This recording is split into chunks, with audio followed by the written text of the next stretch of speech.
कि जेकरे घरवा में बिटिया सयान होई है ओकरे घरवा का निदिया हराम होई है। बहन बिटिया घर का इज्जत होली। समय से बहन बिटिया का ब्याह शादी हो जाला तो बड़ा पुण्य का काम होला। आज के नौसा बादशाह जी दूल्हे राजा जी के मौसा जगदीश प्रसाद यादव एसआई साहब आपके तरफ से 200 रुपए का पुरस्कार आपके चरणों में बहुत बहुत प्रणाम आशीर्वाद कचा रही। तो आई बतौली कि जकरे घर में बहन बिटिया सयान हो जाली उससे ज्यादा तब पड़ोसी परेशान हो जाला। पड़ोसी जान तो का कही सुरती रगरत आई जाई कहो भैया कहीं बिटिया का सदिया ना तय होती का। अच्छा बिटिया हमार बा चिंता उनके धैले के अरे भैया ऐसा को लगनिया बीत जाती है कहीं देखा कहा था घर बड़ बढ़िया देख के। अच्छा तब बोले अच्छा के वो बुढ़िया दादी घर का उन्हों के चिंता धैले हो बिटिया सयान हो गई बियावा ना करबा का 25 साल से ऊपर हो गई फलाने के बिटिया का बियाह हो गल। अच्छा ये बतावा बाप मतारी हो उनके संहोर होई तो अपने तरीका से बियाह शादी करबे करी हैं लेकिन दिक्कत के बा पड़ोसी के। अच्छा पड़ोसी कितना उबियाए लेने इतना परेशान कर दिले कि झटके में बिटिया का बियाह करे के पड़ जाला। 4 जने आए के दुआरे पूछ लो ना माई बाप के भार होके लगल बिटिया जहाँ होई तहाँ देख के कह दी है बिया। लेकिन नहीं पड़ोसी एक ना ए भैया तू तो अपन काम बनावे में हमार बिगाड़ी देबा इशारा से भैया इशारा से ए भैया चचा के रहा शिवाजी यादव मुंगराव बारी से आप बड़े भैया जी की तरफ से 200 रुपए का पुरस्कार आपके चरणों में बहुत बहुत प्रणाम आशीर्वाद कचा रही। आई बात और समय का बाद जौने समय ब्रह्मा जी का बिटिया सयान हो गई। जब ब्रह्मा जी का बिटिया सयान भइली तब ब्रह्मा जी के टेंशन पकड़लस बढ़िया घर भर देख के बियाह तय कैलन कहाँ विश्वकर्मा भगवान से। अब ब्रह्मा जी के बेटी का नाम रहा विश्वकला। विश्वकला का बियाह तय हो गल विश्वकर्मा भगवान से। जब शादी तय हो गई बियाह भी हो गया। बियाह हो गल धीरे धीरे समय बीते लगल। एक दिन विश्वकला अपने पति विश्वकर्मा भगवान से राती में जगाई के गो बात कहली। 3-4 बेरी केहुनी से ठनकी कहली ए जी उठा। विश्वकर्मा भगवान उठना कहना अरे देवी कैसन रतिया कई तू परेशान है नींद ना लगत है का तोहरे। विश्वकला कली हमरे नींद खूब लगत बा। हाँ लेकिन आज मिजाज गरम हो कहे कुछ करे खो सवाल जवाब तो साफ बोला नहीं तो चच्चा दादा बैठल हुआ तो से हमसे समझदार लोग हुआ। अरे इतना समझदार आता ठंडी में घरे सोचता था कि यहाँ लोग बैठते हैं। हे चच्चा नाराज मत होइया ये पागल आदमी अरे पागल ही है लोग भगवान हुआ भगवान लोग ये लोग देवता हुआ आप लोग देवता हुआ हम अमान कलाकारन का आप लोग पूजनी है। ये पागल आदमी इनके का पता देखा इतना गलत हुआ उजाला से का मतलब पगला के ना एक ठेलों की इंजेक्शन लगवा देवे के वो सुन्न वाला कोरोना ला ना सुन्न वाला जहाँ ना सुन रहे अब देखा हाई हम तार पास तो टारगेट खाली मंगल के लिए थी टारगेट खाली मंगल के बनावेलू कल लाल बचना बहने वाला आई बिरहा पर ध्यान दई। विश्वकर्मा भगवान जाग गए विश्वकला से कहला तू कहल का चाह तू देवी पहले ई बतावा। विश्वकला कहली पति देव हम सुनले बानी कि तू बहुत बड़ा कलाकार हुआ सुना हमार बात। तब विश्वकला विश्वकर्मा जी से कहली का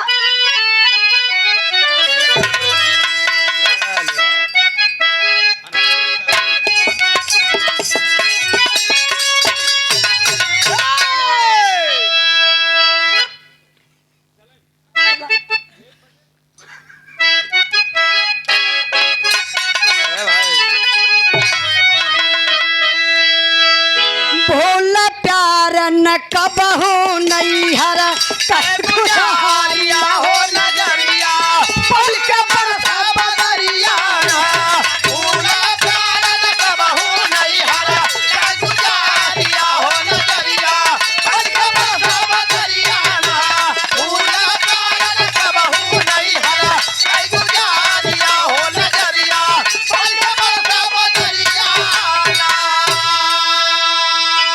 एक दिन विश्व कला दुख मारी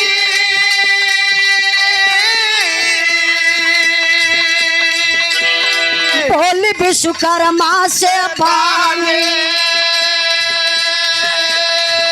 सैया बजाओ चक्र बना के हंसा भी सुनो इंद्र के जाके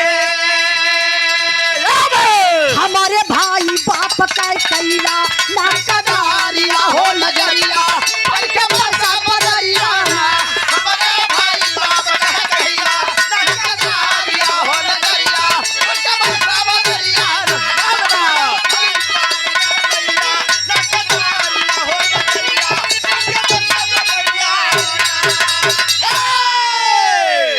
विश्व कला ही है काली ए पति देव सुना सुन ले बानी कि तू बहुत बड़ा कलाकार हुआ बढ़िया बढ़िया अस्त्र शस्त्र बनावेला हर देवी देवता के देला हम चाहत बानी के एक आठ हथियार बनाए के हमारे भैया बाबू के दे देता हमरे नैहरे में तो हमार सम्मान तनी हमरे नैहरे में बढ़ जात अच्छा तो राती का जगौले ही आधा गुस्सा वैसे बा तो कराते हथियार बनवावथिन कैसे हथियार वह जौन मांगत हमें बाऊ खातिर अच्छा वो नैहरे का बात करत यही तो बोले तो विश्वकर्मा भगवान को खोपड़ा टनक गया कल सुना तू का बोलत हो तो के पता बा कि ना विश्वकला कली कहो हम यह न कहा थीला कि तू कलाकार हुआ एक आठे हथियार बना के हमारे भैया बाबू के नैहरे में दे दा सम्मान आपके भी बढ़ जाई हमार भी बढ़ जाई हाँ और तुम्हारे हथियार का भी सम्मान बढ़ जाए मान ला भैया हाँ ये ना बतिया चच्चा मन ही के पड़ी का सुना तो विश्वकर्मा भगवान कहला तू सुना मेहरारू को जात हो पिटीर पिटीर बोलले चल जात हो अपने भैया बाबू के बारे में ना जनतू का सुना हमार बात तब विश्वकर्मा भगवान विश्वकला से कहलन का कहलन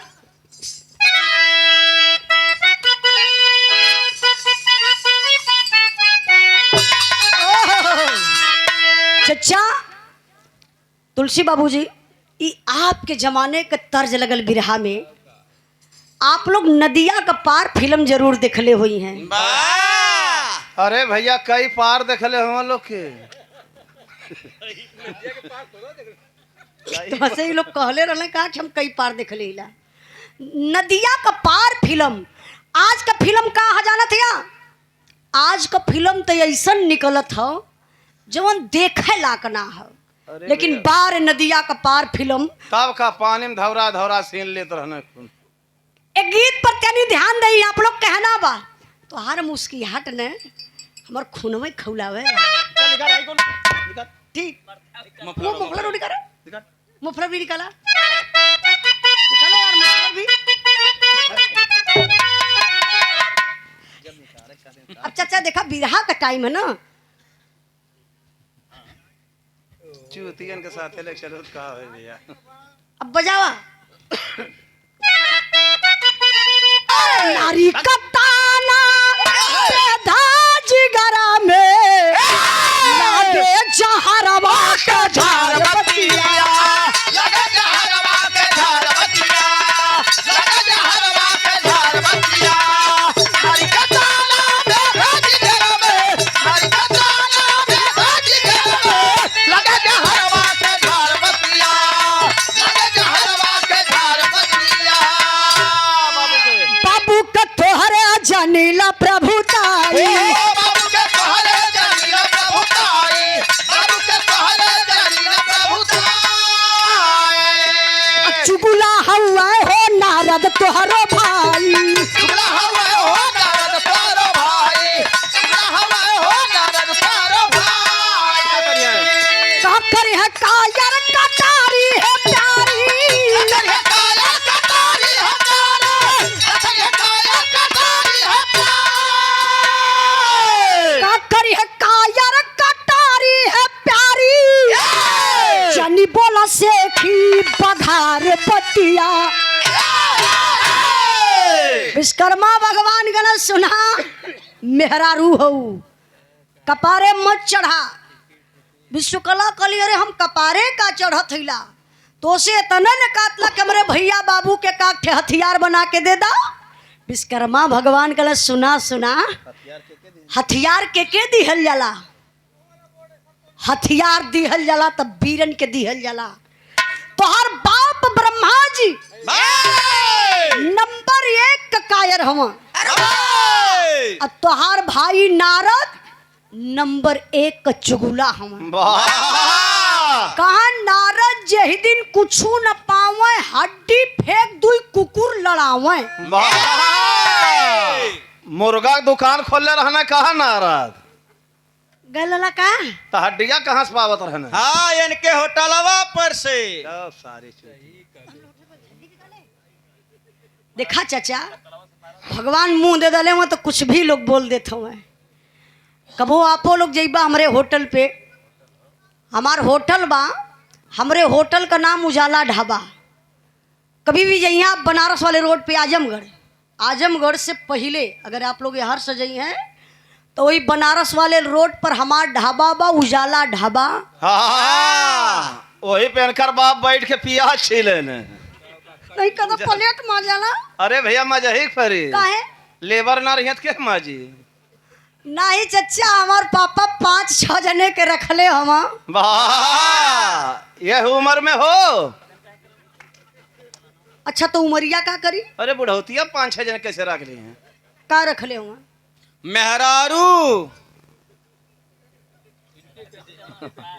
देखा चचा मेरे आइल इनका 5-6 मेहरारू रखले वो मेहरारूआ आइल कहाँ से ही ई सही कहला। अब हमरे मन का बात कहला चचा हमार पापा सीधा साधा आदमी हुआ। अब तो बिरहा हम गाइला पहले पापा बिरहा गावत रहलन, बिरहा ही हमके विरासत में मिलल हो। तब पापा रोटी बनावा वाला अलगे रखले हुआ, बर्तन माजे वाला अलगे, झाड़ू पोछा वाला अलगे, मार करे वाला अलगे, सब अलगे अलगे सबके रखले हुआ। हाँ सुत्ता वाला भी अलग रखले हुआ। सुत्ता वाला मतलब सुत्ता वाला सुत्ते वाली चाचा ठीक है पॉइंट बोल डाला ना ठीक। हाँ भाई बाप का बात है बर्दाश्त कैसे हो साहब का कैसे 2-3 ठे मेहरा लिए फालतू। आई अच्छा देखा ए चाचा मत बिरावा कहाँ पहुंचल है। देखा चाचा होटल में बहका दल। अरे भैया होटल में इसमें कुल व्यवस्था चलती है। अरे हाँ वाह वाह गुरुजी। अच्छा विश्वकर्मा जी कहले तोहार बाप नंबर 1 का कायर और तोहार भाई नंबर 1 का चुगला। वाह कहा नारद जही दिन कुछू न पावे हड्डी फेंक दुई कुकुर लड़ावे। बाबा नहीं रहे दे यार कुछ मत करा भैया तो के जौन करे कि तू जा। ई लोग मूर्ख आदमी हुआ बिरहा की मजाक है झूठा या धर धर कौन काम भैया आप जल्दी से चल जा ये हमार पार्टी ने। तब का तुम्हें झटक दे ऊपर से भैया। नहीं वो तरवा छुआ दे तबरे मास्टर साहब करंटवा छुआ दे कुर्सी एक फेस छुआ दोनों मत। कैसे छुओ यहाँ पहले पलकवा पकड़िया तब।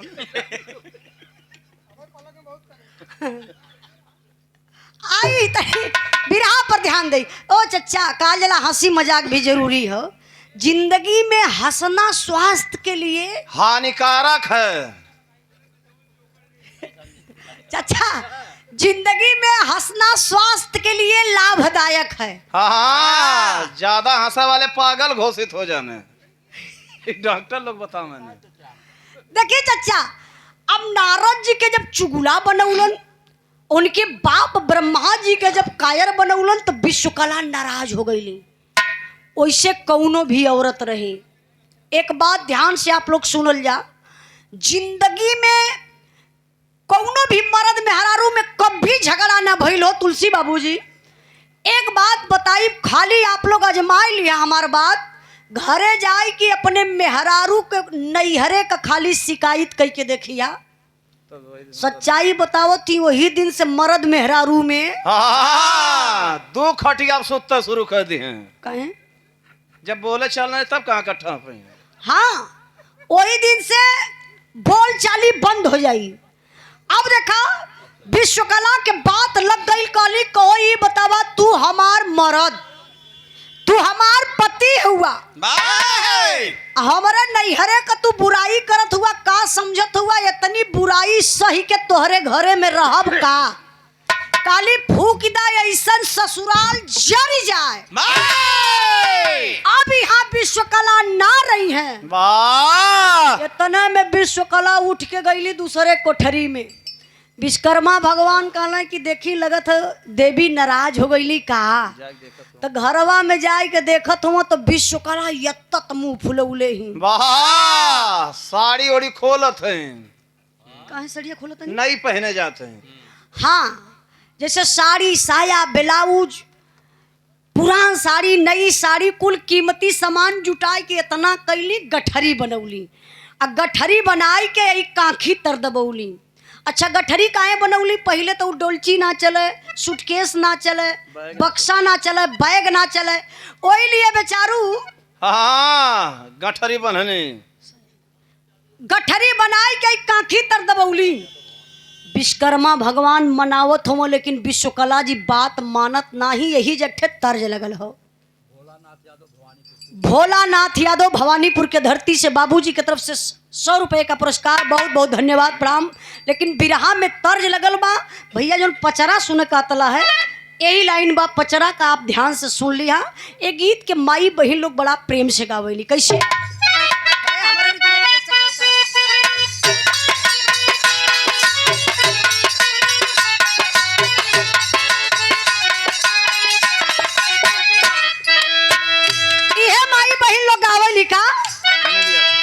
अरे निमिया की डरिया मैया डाले झुलवा के झोले झोले ना, हो की झोले झोली ना, मैया मोरी गावे गीतिया हो की झूली झूली ना, मैया मोरी गावे बिटिया झूले झूले ना।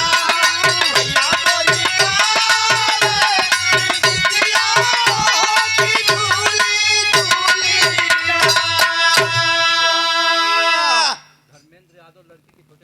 धर्मेंद्र यादव एक कन्या पक्ष से आप लड़की के छोटे भाई हैं, आपके तरफ से 100 रुपए का पुरस्कार, बहुत बहुत प्रणाम, धन्यवाद भैया के सब भाई लोगों के नमस्ते प्रणाम। तनी ध्यान दे बाबू, विश्वकर्मा भगवान विश्वकला के मनावत हुन, कहत हुन का बस अरे सैया के मुहावा सुन पुरैया रे धोनिला भैलेना, रमनवा धोनिला भैलेना, साला छतिया में रहनवा रमनवा धोनिला भैलेना, साला छतिया में रहनवा रमनवा धोनिला भैलेना, साला छतिया में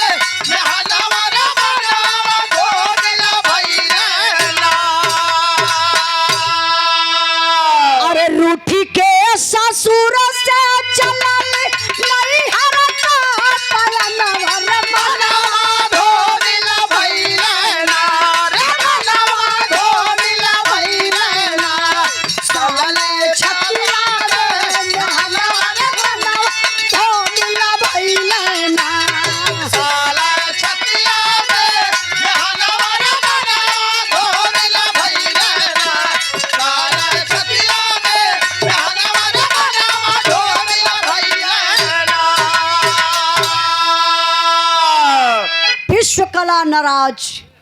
एक बात आप लोगों से बताई, मेहरारू नाराज होली तो कहाँ जाली पता बा? हाँ, जहर खा के मर जानी।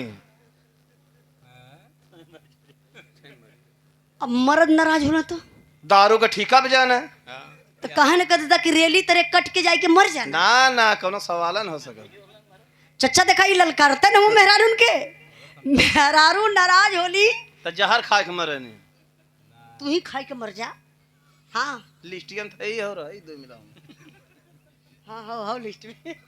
अच्छा मेहरारू नाराज होली तो अक्सर वो अपने नैहरे जाली।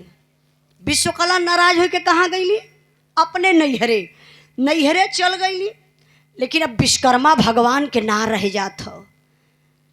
अच्छा केहू का मेहरारू नाराज हो के चल जा तू को दिन बिता सक? अरे भैया मर्दन के मजा हो जाला। कैसे? जहाँ मन कहा वहाँ जाए, क्यों रोके वाला न रहा। अच्छा इतना मेहरारू कांटा भइली। यह ना मेहरारू अगर हाव घर में तो आप राजा हुआ। मेहरारू नान लोग कहला कि बिना मेहरारू का घर भूते का डेरा लगेला।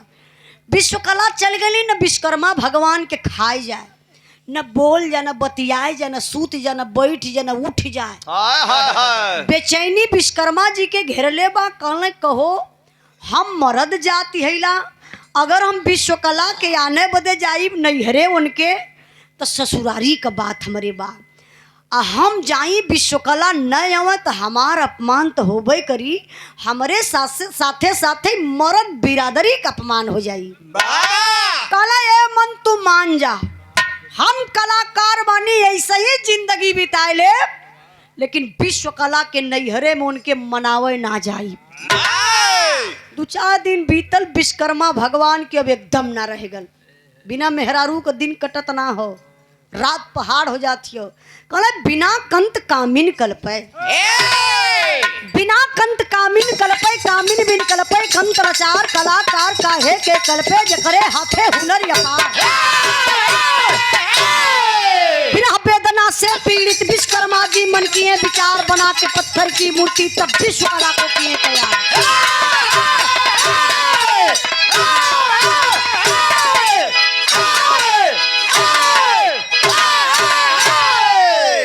देखा विश्वकर्मा भगवान कहला कलाकार हैला कलाकार, दिमाग तो कुछ लगेबे करब। ए भैया विश्वकर्मा जी गईले थे तना बड़ा पाथर लेके अइलन, लंबा चौड़ा बढ़िया रहल, लिया के पथरा वहीं रखल है। कोई पथरा के निहारत हो। अच्छा जानत है यहाँ कोई मूर्तिकार हो, कोई चित्रकार हो, अब चित्र बनावे के बा ना तो जेकर चित्र बनावे के बा वो माइंड में चलेला। कोई तरीके से विश्वकर्मा जी के माइंड में का चलत बा, वो है विश्वकला जो नैहरे गई। हाय विश्वकला कैले हुए, छीनी हथौड़ी उठौलन, कोई पथरा के लगल गढ़े, अब गढ़त गढ़त गढ़त गढ़त गढ़त गढ़त गढ़त गढ़त गढ़त गढ़त गढ़त गढ़त। अरे सरवा तना मत गढ़ की पत्थर फूट जाए। नहीं आन का छीनी हथौड़ी है ना, तब का दूसरे छीनी पकड़ चलबे करला। छीनी मतलब लोहा वाली ना। अच्छा छीनी हथौड़ी लाला विश्वकर्मा जी वही पत्थर के लगल गढ़े, गढ़ी के एकदम सेम टू सेम अपने विश्वकला दुल्हन के रूपवे उतार दहल।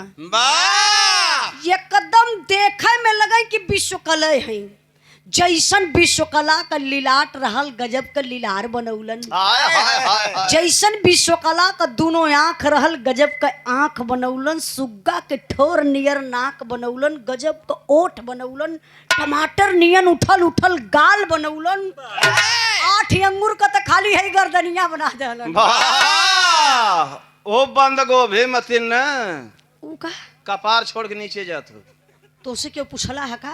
नहीं आपको सामान गड़बड़ा जाए तो अधूरा हो जाए भैया। अच्छा भैया वो गोलका कपार बनौला, वाह और बकिया सिस्टम अब तू ही बता। अरे चच्चा आल टू आल पूरा विश्वकला का रूप में उतार दहल। अब सही है। अच्छा तो मूर्ति बन गई। विश्वकर्मा भगवान का तो थोड़ा सी कर श्रृंगार हो जात तो और मजा आ जात। अच्छा श्रृंगार कैसे करत हो? नकली बार लग बनौलन, और नकली बार बनाए के सेनुर और मूर्तिया के कैसे पहिरावत हुआ जैसे बुझात बाकी हाँ बेलचा से उठा के डरले हम। नहीं जेसीबी से डालत रहना यह मान ला। विश्वकर्मा भगवान ऐसे मुठवा से उठाए के मंगिया में सनहुरा रगड़ी दिल। अच्छा सेनुर तर बना पहिरा दिल, बड़की टिकुली साट दिल। ओ पहले लिपस्टिक चच्चा ना चलत रहा, मीसी चले मीसी। आप लोग जानत हुआ चच्चा ना, तब कत्ती ताही ना हो तो है कैसे पता? ये मास्टर बतौले हम। यूज के लिए हुन तू लगावत रहला पहले का? नहीं कभी कभी जुठार दे। नाचिक लवंडक साथे रहता ना। अच्छा देखिए चच्चा, अच्छा क्यों पूछला है? क्यों पूछा तो तू बड़का परिचय देते हुआ, सबका मान सम्मान हो। चाचा हमार बात आप लोग सुनिए। अच्छा तो लिपस्टिक के जगह मिसी लगा दहला। अब तो यार का श्रृंगार होगा, लेकिन अब काने में चाहिए चूड़ी चाहिए। तो कोनो सोनारे के यहाँ ना गईला, रहला कलाकार लकड़ी का गजब का गढ़ी के कान का कुंडल पहनौले, नाक में नथुनी गढ़ी के पहनौले लकड़ी के, हाथ में चूड़ी लकड़ी का, कमर में करधनी, पाँव में पाँवजेब, मतलब कुल श्रृंगार करके पूरा ही गहना पहिरा के तैयार कर दहले। विश्वकर्मा जी देखले कहले कुल तो हो गल, लेकिन ई मूर्तिया हाँ नंगे ना ठीक लगत है, बिना कपड़ा का ना जमत बा। सही भी बा ना। अब विश्वकर्मा जी का कहले घरवा में जाके ढूंढत हुआ कि देखी विश्वकला का एको साड़ी वाड़ी छूटल उटल बा कि फूल लेके चल गई। जब घरवा में जाके देखल तो एगो लाल कलर का साड़ी विश्वकला कोई घरवा में रहल।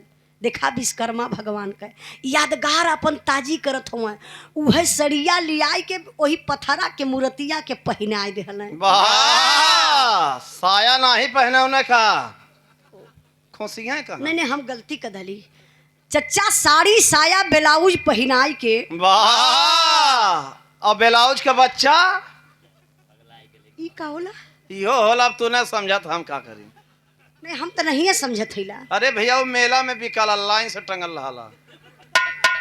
अच्छा चच्चा ई मेला देखत हो, वैसे हम तो आज तक मेला देखबे ना कैली। हम आपको मेला ना छोड़ी।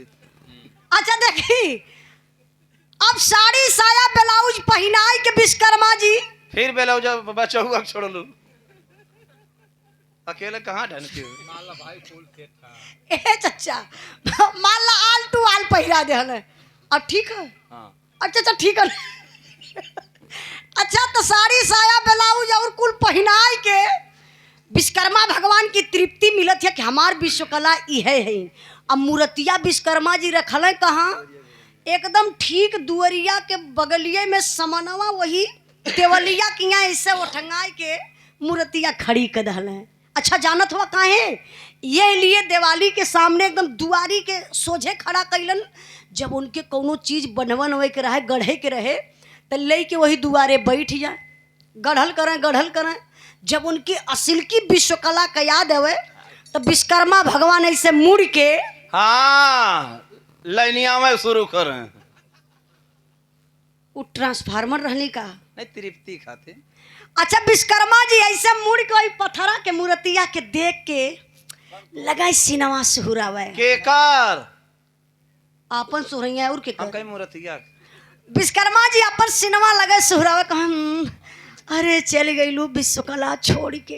हाँ। फिर ऐसे निहार ले, फिर अपन गढ़ ले, और जब चच्चा ना रह जाए ना सह जाए तो बर्दाश्त ना हो तो विश्वकर्मा जी अपन छीनी हथौड़ी ऐसे फेंक का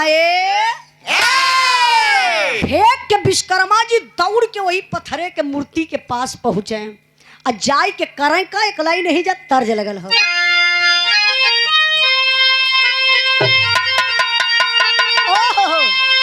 चच्चा तुलसी चच्चा ई तर्ज लगल बस स्वर्गीय रामदेव गुरु के पापा हमरे आज भी सिखावल, पहले भी बतावा, लेकिन कहाँ ला बेटा केहू कैसो गौले रहा, लेकिन तू गई हा तो अपने अंदाज में गई हा।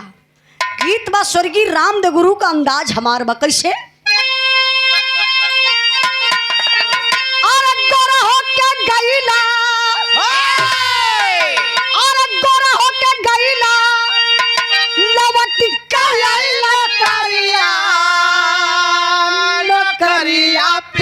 छोड़ी दा अरे नौकरिया पिया छोड़ी दा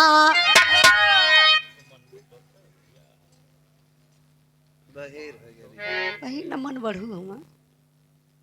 हाँ चाचा बताओ ना। अच्छा अच्छा, आप कन्या पक्ष से लड़की का बाबा केदारनाथ यादव ग्राम दुमदुमा से आप बाबूजी की तरफ से 500 रुपए का पुरस्कार आपके चरणों में बहुत बहुत प्रणाम आशीर्वाद का चाह रही। सब भाई लोगों के नमस्ते प्रणाम। लेकिन कहना है का और गोरा होके गईला भैया से मिलना। राम सिंह भैया आपका है? अच्छा अच्छा। देखिए हमारे राम सिंह भैया भवानीपुर के धरती से भैया की तरफ से पुनः 200 रुपए का पुरस्कार आपके चरणों में बहुत बहुत प्रणाम आशीर्वाद का चाह रही है स्वर्गीय रामदेव गुरु के तर्ज पर मास्टर साहब। हाँ बेटा। और गोरा होके गईला लवटी के आइला करिया नौकरिया पिया छोड़ी दा। अरे नौकरिया पिया छोड़ी दा जन जाया कोई लरिया नौकरिया पिया छोड़ी दा। जाय कोई लरिया नौकरिया पिया छोड़ी दा।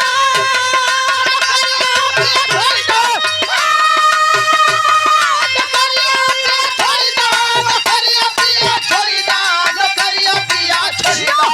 जाय कोई लरिया नौकरिया पिया छोड़ी दा।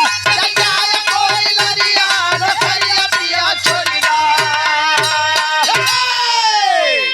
यार पत्थरान पहचान यार पत्थरान पहचान हाय काबिल नजरिया से जरिया सोवै मुरहा। अरे सजरिया सोवई मुरहा हाय ताली के चदरिया से जरिया सोवै मुरहा। ताली के चदरिया चदरिया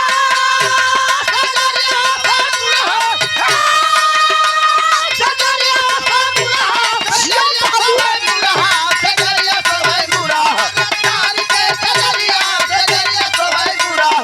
ताली के चदरिया चदरिया सोवै मुरहा।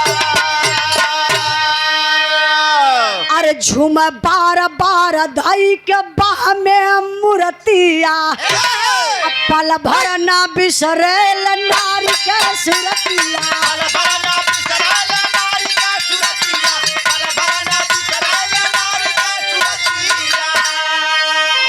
और ब्रह्मा जी ब्रह्मा लोक और ब्रह्मा जी ब्रह्मा लोक पाए खबरिया से जरिया सोवै मुरहा। और तानी के चदरिया से जरिया सोवै मुरहा। ध्यान दई बाबू विश्वकर्मा भगवान ना रह जा ना सह जाए तो जाय कोई पथरा के मूर्तिया के बल भर सुहुरावे सुहुराए ले धीरे धीरे जब रात हो तो ई पथरा के मूर्तिया के गोदिया में उठाए ले जैसे हीरो हीरोइन के उठावेला ऐसे उठाए के लई के रतिया भर वही घरवा में घूमे। जब ना रह जाए ना सह जाए तो जौने चरपैया पर तख्तवा पर सुतत रहलन वही तख्तवा पे ले जाए के ई मूर्तिया के सुताई दे विश्वकर्मा जी। और सुतौले के बाद एगो चदरा लेके हाँ वही टंगिया फंसा का बनो सुत है। ई तो से की कहले ये बतौले हूँ। अच्छा एकर मतलब ई जानकार हो चच्चा बहुत जान ऐसन बात उल्टा सीधा जौन बात हो रे चच्चा ने पूरे विश्व में अगर केहू के जानकारी चाहे तो हमरे हारमोनियम मास्टर से ले ई कुल बात का सरदार हुए। तब कालत खोरन का अध्यक्ष रहने पहले आज चच्चा एगो चदरा ओढ़ के वही मूर्तिया के बगलिए में विश्वकर्मा जी सूत के ओढ़ के आराम से रात बिताए दी। अच्छा धीरे धीरे जब सुबेर भयल विश्वकर्मा जी का यह रोज का प्रक्रिया चलत बा। अब एक दिन का बात बा यहाँ का बात आप लोग छोड़ी तनी से दिमकवा ले चला वहाँ जवन असिल्की विश्वकला नैहरवा ही उनकर पिताजी ब्रह्मा जी कहल कहो बिटिया के अइले इतना दिन भयल दमाद कबो हलियो चाल लेवे ना अइलन। मारे गुस्सा में ब्रह्मा जी ब्रह्मलोक से चललन तो भयल का मास्टर साहब।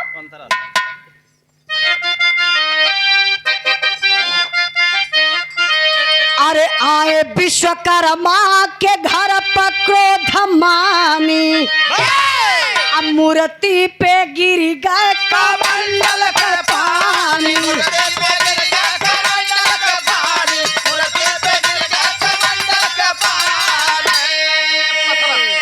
और पत्थरा का मूर्ति, और पत्थरा का मूर्ति बने गुलबदन गुजरिया, सजरिया सोए मुरहा। और तान के चदरिया सजरिया सोए मुरहा।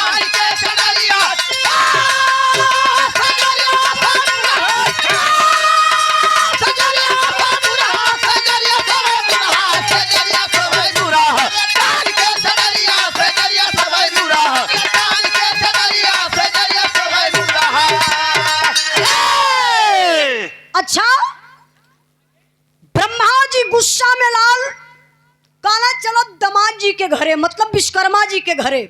देखी विश्वकर्मा का करत हुआ, अब मारे गुस्सा में लाल ब्रह्मा जी यहार वहार निहारत ना हुआ, देखत ना हुआ, दरदरायल विश्वकर्मा जी के घरवा में घुसत हुआ। कौनो मेहरारू रही तो पता ही चल जाई। अच्छा, तो पहले देखा दुआर रहे छोट, चाचा दादा लोग जानत हुई हैं कि पहले दुआर छोट रहे कि जे भी घर में जाए तो झुक के जाए, उस संस्कार रहे। लेकिन आज का दुआर देखा जितना लंबी, तब का खड़ा खड़ा अंदर घुसा देत हूँ। हाँ, गाड़ी पे बैठा बाई कोई कब देखा तो खड़ा है, अब उनके ना उतरे के बाद ना झुके के बाद खड़ा लेके अंदर घुस जात हूँ। अरे तो भैया नीचे वाला सिस्टम खत्म हो गया अब ना, का जो नीचे में लगल रहा चौखटवा। हाँ, ओके चाचा चौखट बोले जाला ना। हाँ, अब देखा बिना चौखट का होगा। अब दुआर देखबा तो नीचे चौखट ना, लेकिन पहले लोग कहाँ के तत बड़ा तो चौखट रहे। अच्छा, तो ब्रह्मा जी ऐसे दुआरिया डाकत हुआ। अच्छा, तो दुआरिया डकते तो बाटे ब्रह्मा जी तबले हाथे में रहल कमंडल, वही कमंडल का पेनी वही चौखटवा में ऐसे लड़ गई। पनिया कमंडलवा का हलक के छलक के वही पथरा की मूर्तिया पर चली गई। अब गजब, पथरा के मूर्तिया में जान पड़ी गई। पथरा का मूर्त मेहरारू बन गई, लगल डोले बोले खाए पिए। विश्वकर्मा जी के लेके सुता। ई तो से के बतौले, ये हमारे गांव को लोहार एठे बतौले हो। तो गाय के हम घर में चलब, चला ये हरे ना रह चच्चा हम जाए के मैंने पूछे ले वो कितना चलाक और कितना जानकार लोहार हुआ। अरे ओकरे खानदान के बात हो ना जानी। अच्छा, देखी अब पत्थर का मूर्ति मेहरारू बन गई। विश्वकर्मा जी का चम 10 उंगली घी में और 10 रिफाइन में फंस गई है। वो कैसे जो ने नहीं हरमा गई है। हाँ, अब विश्वकर्मा भगवान का मजा ना हो गई। अरे एक ठे असल की नहीं हरे आई पथरा वाली भी मूर्तिया मेहरारू बन गई, तो एकर नाम भी विश्वकला रखलन। विश्वकर्मा भगवान असिल की विश्वकला नहीं हरे, लेकिन पथरा वाली का भी नाम विश्वकला रखलन। बोलावे के रहा, कुछ कहे के रहा तो कहाँ विश्वकला यहाँ वा विश्वकला है बात हो बात, मतलब के विश्वकला कह के पुकारे हैं। अब यहाँ का बात छोड़ल जाए, फिर आप लोग दिमाग लेके चला वही जब ब्रह्मलोक में। एक दिन का बात बा, ब्रह्मा जी अपने बेटा नारद जी से कहना, कहो नारद, कुछ दिन पहले का बात है, हम बिटिया के घरे गईली, देखली दमाद जी विश्वकर्मा जी बहरवा रहलन, घरवा में कौनो मेहरारू को चूड़ी बाजत रहल। हमके बेटवा शंका लगत बा कहीं विश्वकर्मा जी दूसर मेहरारू ना न लिए के रख ललन। हाँ, सेकेंड हैंड में लिया हम। अब बेटा हुआ कैसे बर्दाश्त करिए। नारद जी कहले, पिताजी अगर आपका आदेश हो, आपका आज्ञा हो तो हम जाई पता लगा ले। ब्रह्मा जी कहले, ये मस्त जाइए बेटा, पता लगा के आइए। जाओ। अब नारद जी करत कहूँ मास्टर साहब,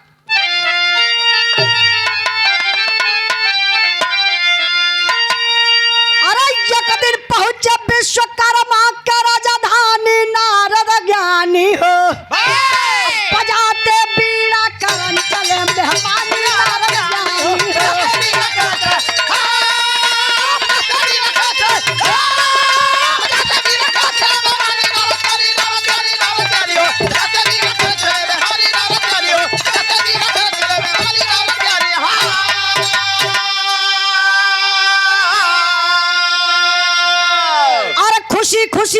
गले मिले हंसी के बहानो इशार हो जवा भगत में जुटी गई है विश्वकर्मा प्रेम प्रसार हो अरे विश्वकला तबले कलाई पानी नारद ज्ञानी हो देख बहन को यकल तुरंत चकरानी नारद ज्ञानी हो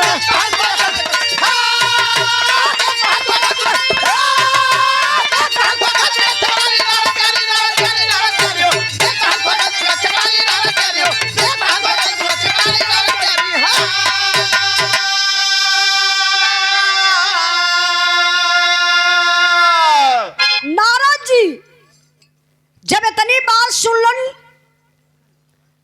कि जाए के बा बहनोई कहीं कुछ गड़बड़ करत हुआ बीड़ा उठौलन नारायण नारायण नारायण करत के आई गई विश्वकर्मा जी के दुआरे। और जब विश्वकर्मा जी के दुआरे अलन तो विश्वकर्मा भगवान नारद जी के देखलन तो बड़ा खुश भइलन कहले कि अहो भाग्य ऋषिराज पधारे।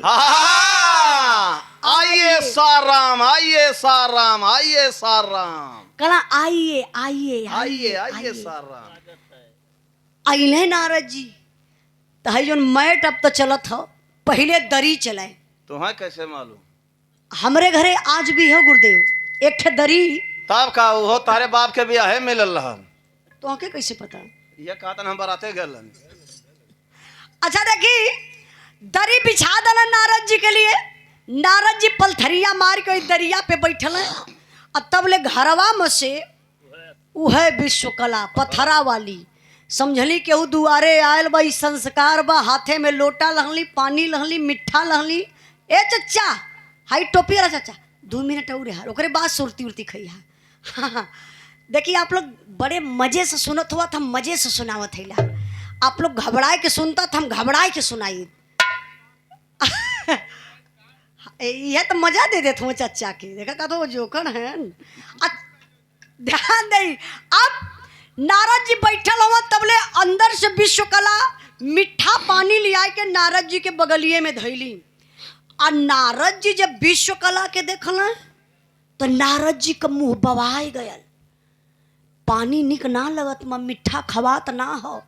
नारद जी कपारे हाथ धैले कहल कहो अब बहिन तो हम घरवा रहली तो बहिनिया घरे रहल है आई कैसे बहनोई के घरे आई गई। टेम्पू रिजर्व कह के आइल है।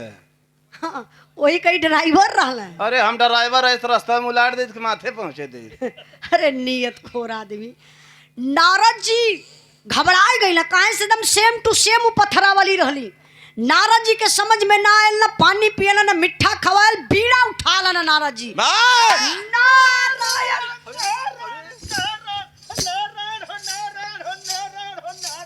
बैठा हो नारद का सार नारद जी का सार हम का करत हूँ बहनी औरे जात हूँ हमरो चच्चा बीपी बढ़ी गई हम कहला कहाँ से बानर कूद आयल। नारद जी नारायण नारायण नारायण करत कइलन ब्रह्मलोक मोई 12वें से चिल्लात हुआ करा रे बहिनिया तता लुटा गली रे बहनिया। तो ये मैक में प्रचार करा बहन लुटा थे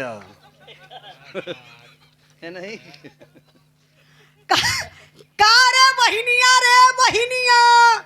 विश्वकला काली का भल भैया कहाँ तू नैहर संहारत उस सरवा फने मन के लूटत हो कहाँ जा देखा बहनोई लूटत हो बहनोई समझे थे आप लोग ना विश्वकर्मा जी के कहाँ जा देखा बहनोई दूसर मेहरारू ले आई के राखी लला। अरे बाप रे बप्पा अब तो आग बबूला हो गई विश्वकला जवन ही कहतली कि ससुरे ना जब ना रहब अब विश्वकला के नींद ना आवत बा।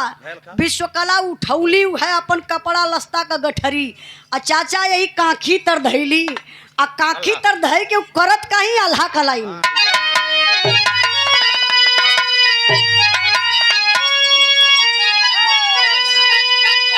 अरे पतिया सुना तला गई दिल में अगिलिया भैया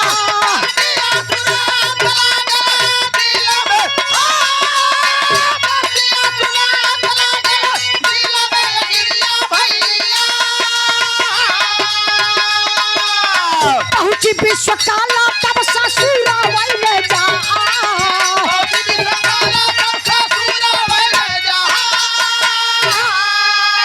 अरे बोली विश्वकाला विश्व कर्म से बचनिया भैया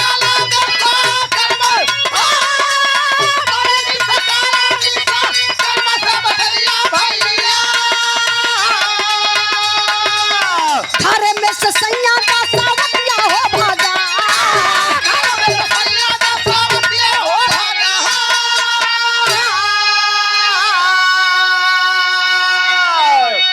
आइले विश्वकला जो काखी तर गठरी लाले उठाई गई विश्वकर्मा जी के कपारे पे फेंकली काली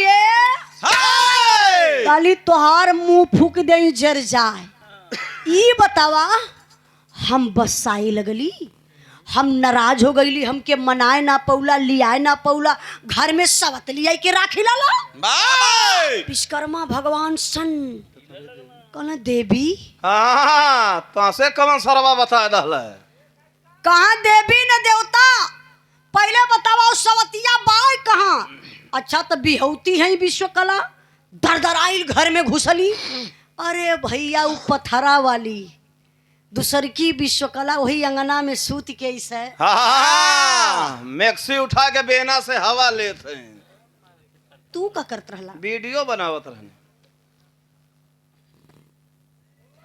असल की विश्वकला जाए के बाबू उनकर झोटा पकड़ रहली कली करे सवतिया घर हमार दुआर हमार भतार हमार हाँ लाइक सुत्ता थी तां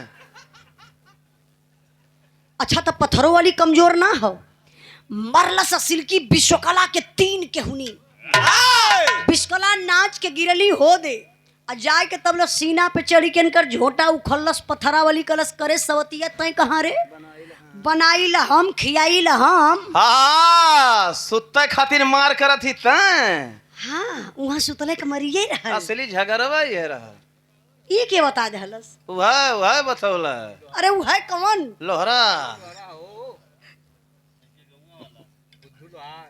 चाचा इनके गांव का क्यों हो जानकार आदमी बीडीसी लड़त है अच्छा देखी अब तो गजब हो गया असिल की विश्वकला पकड़लस यही नकल की बात और नकल की विश्वकला पकड़ ली असिल की बात वाह अब यही से कहा जाला कि मेहरारू पत्थरों को बर्दाश्त ना करी है हाँ मेहरारू सवत अगर क्योंकि खाली पता चल जाए कि रॉन्ग नंबर आएगा मल्ला राम सिंह भैया के मोबाइल पर रॉन्ग नंबर आएगा तब कमल की रात गर्म हो जाएगी अरे बराती का तैयारी करिए कहीं सोनू को मम्मी कपड़वा दा चली बराती कहे हाँ हाँ कपड़वा खातिर सोनू का मम्मी है जा जा जा सवतिया का फोनवा लाल है वही से कपड़वा मांग के पहिर ला अरे ये कहीं रॉन्ग नंबर रहल तब का कहीं रॉन्ग नंबर रहल ओके काहे के मेहरारू विश्वास करें और सही भी है मेहरानों के बुद्धि है कितनी होले भैया अमरदन की बहुत होले बुद्धि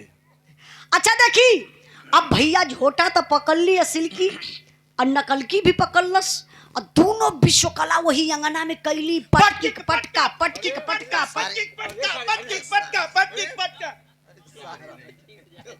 जईबा तू जेल जल्दी है जईबा तब का गवैयन पे आफत अइली है हाँ ई है जेल चच्चा बेहात का आदमी में पटकी पटका ये तो जाए 376 में सारा अब पटके के पटका कैली दोनों विश्वकला विश्वकर्मा भगवान का शरीर कांपे लगल सनसनाए गए कहला बाप रे बप्पा तो दोनों विश्वकला लड़ी के मर जाए चाहली अब हम कहाँ से व्यवस्था करबे अरे वो तो संजोगन हम पत्थरे का बना दली अगर ब्रह्मा जी ना आयल होता है और कमंडल का पानी ना गिरल होता तो पत्थरा का मूर्ति कहाँ मेहरारू बनत जिंदगी भर मूर्तियाँ रह जाता सिल्की विश्वकला नैहरे रह जाती ये तो संजोग से पत्थरा का मूर्ति मेहरारू बन गई अब दोनों लड़ी के मर जाई है तो हम का करबे बस ध्यान धैले विश्वकर्मा भगवान परोर के मंत्र चलौलन कला असली नारी असली हो जा पाथर वाली नारी फिर से हो जा पत्थरा वाली ऐसा स्टाफ असिल की विश्वकला कली देखा देखा सवतिया का हाँ देखा कैसे खड़ी है देखा कहाँ वही विश्वकर्मा घर में कहा देखा देखा सवतिया कैसे खड़ी है अब मरली ऐसा धक्का तबले पत्थरे का मूर्ति गिरल धड़ाम से हाथ गोड़ ऐसे बा तबले फिर विश्वकला कहती देखा देखा सवतिया कहे अब का भतारे कमाई खाए चिकना ही लिए के करे अपने भतारे कहत रहे और के करत तू के कहत हुआ वही पथरा वाली के कहा देखा देखा सवतिया भतारे का कमाई खाए के चिकना ही लियो अच्छा तो बर्दाश्त काहे होई कहा कि ना रही बांस ना बाजी बांसुरी अगर हम दुइयो दिन खातिर नाराज हो जाब तो हमार पति विश्वकर्मा जी के तैयार कैली है तब का स्वाद बदल दी है अब फिर अब मैं नहीं हरे जाए के पड़ी अरे लियली विश्वकला वह छीनी हथौड़ी और लियाई के बाबू वही पथरा वाली के काटे शुरू कैली मरली यहीं से दोनों बाहें कट गई मरली यहीं से गर्दन कट गई मरली सीना फट गल गजब तयब भयल जब एक छीनी हथौड़ी मरली वही पेटवा पे न भैया पेट फटल एक सुंदर सा लड़की पैदा भइल वाह मतलब विश्वकर्मा जी अपन काम कहे गुजरल हन नहीं ई तो हम ना पता हो अरे एक पैदा कर देना अब कहिए पता चली जौन उ लड़की पैदा भइल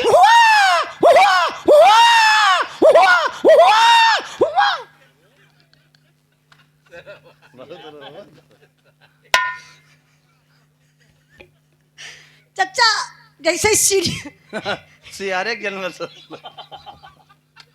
नहीं चचा जैसे हम गावत कहा तो ए चचा सियारे के हाँ सकलिया कलिया सारे खा वैसे नहीं चचा जैसे हम गावत ला तो इसीलिया दिखा देत हम ऐसिनिया दिखा देत हो तो आप लोगन के समझे में तनी आसान हो जाता हो है ना लड़का लड़की पैदा भई लेकिन रोवत बहुत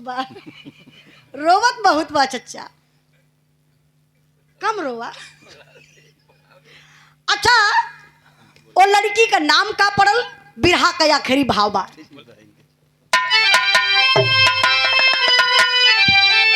अरे पड़ल नाम कन्या का जगम जगमगरती जेकर काम देव दुनिया में भइला पति